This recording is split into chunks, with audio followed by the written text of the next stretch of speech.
আমার অনেক বন্ধুরা আছে এই ফেসবুক প্ল্যাটফর্মে কাজ করতেছেন দীর্ঘদিন যাবৎ, কিন্তু দীর্ঘদিন যাবৎ যে কাজ করছেন তারা কিন্তু অক্লান্ত পরিশ্রম করে যাচ্ছেন।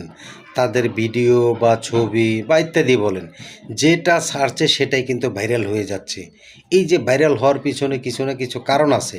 সে কারণগুলি হয়তো দেখে গেছে আপনি জানার চেষ্টা করেন না, আমিও জানার চেষ্টা করি না, কিন্তু ভাইরাল যে হবে, আপনারটাও ভাইরাল হতে পারে, আমার ভিডিও ভাইরাল হতে পারে, কিন্তু সেই কাজগুলি আমি যখন করব, অবশ্যই আমার ভিডিও ভাইরাল হয়ে যাবে, আপনার ভিডিও ভাইরাল হবে, কিন্তু সেই পরিশ্রমটা আমাদের করার প্রয়োজন। সেই পরিশ্রমটা কি?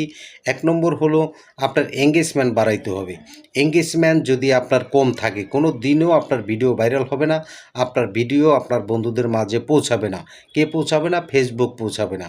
আপনার এঙ্গেজমেন্ট যখন আস্তে আস্তে বাড়বে, তখন অটো আপনার ভিডিওটি ফেসবুক বিভিন্ন বন্ধুদের মাঝে পৌঁছে দিবে।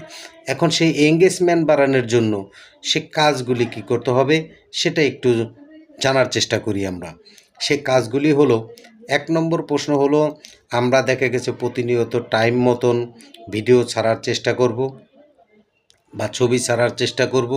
এখন দেখা গেছে আমরা সকালবেলা 9টা বাজে ধরেন দিয়েছি গুড মর্নিং, আবার দুপুরবেলা দিয়েছি মনে করেন 12টার দিকে শুভ দুপুর, পাশাপাশি আপনার 2টা বা 3টার ভিতরে দেখা গেছে ভিডিও দিচ্ছি। এখন এই কন্টিনিউ যদি আমি টাইম মতন যদি দেখা গেছে ভিডিও আপলোড না দিতে পারি, তাহলে কিন্তু ফেসবুক আমার ভিডিও কোনো সময়ের জন্য বন্ধুদের মাঝে পৌঁছাবে না। আমার time to time video upload দিয়ে যেতে হবে। মানুষ ভিডিও দেখুক আর না দেখুক, ফেসবুকের মনে করতে হবে যে না, আমার এই কন্টেন্ট ক্রিয়েটর সঠিকভাবে কাজ করছে। এই গেলে একটা অপশন।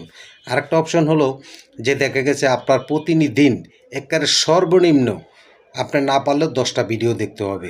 আপনার রিল ভিডিও দেখতে পারেন বা বড় ভিডিও দেখতে পারেন। অনেক সময় বড় ভিডিও দেখলে সময় লাগে। আপনি বড় ভিডিও না দেখে আপনি ছোট ভিডিও দেখবেন। ছোট ভিডিও দেখে সুন্দর একটি গঠনমূলক কমেন্ট করে আসবেন। 2 জন বা 5 জন বন্ধুকে আপনি রিপ্লাই কমেন্ট করবেন। এই যে রিপ্লাই কমেন্টগুলি যে করছেন, সেই রিপ্লাই কমেন্টের কারণে আপনার দেখা গেছে এঙ্গেজমেন্ট বেড়ে যাচ্ছে। আরেকটা পাশাপাশি হলো যে রিপ্লাই কমেন্ট যখন করবেন, তখন দেখা গেছে আবার 2-1 জন বন্ধুকে ফলো করে আসবেন। ফলো করার সাথে সাথে তার আইডি থেকে ঘুরে আসবেন। আমার আইডি থেকে ঘুরে আসা মানে তার আইডিতে একটি কমেন্ট করে আসবেন। একটি কমেন্ট যখন আপনি করে আসবেন, এখানে কিন্তু আপনার একটা নতুন একটি বন্ধু তৈরি হলো।